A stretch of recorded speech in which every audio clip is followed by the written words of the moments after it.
Look, let's be honest, the world is bewildering, often terrifying, a kaleidoscope of nonsense. One minute you're checking a scam email, it's not, Kevin, never legitimate.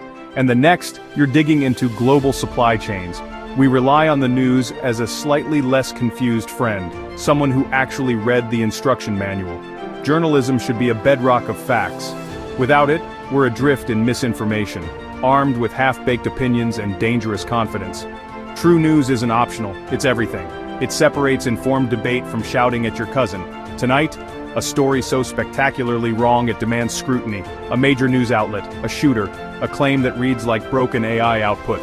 The Wall Street Journal? Yes, that one. The paper your dad reads to feel important. The one that costs more than a fancy sandwich. They reported on shots near a Charlie Kirk event, and they managed to land face first in fabrication. So, what did the Wall Street Journal actually report? They published a story that included a jaw-dropping detail. According to them, the shell casings found at the scene of the shooting were inscribed with messages, and not just any messages. The article explicitly claimed the casings had phrases like, "Trans rights are human rights, protect trans kids" written on them. Now, stop for a moment and just picture that. The implication is staggering. It paints a picture of a shooter motivated by a very specific, highly politicized cause.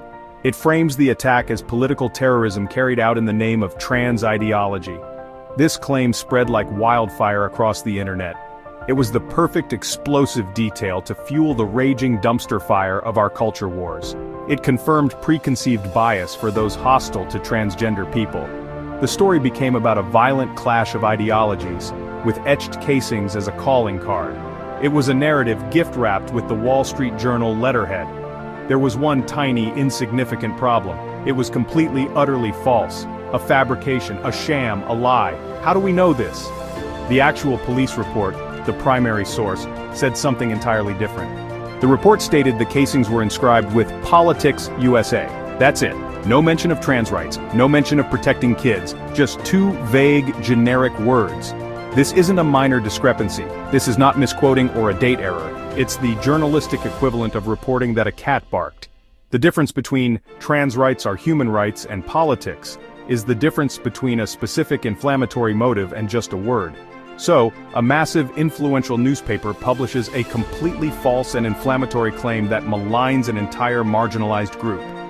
You would expect the correction to be equally massive, right?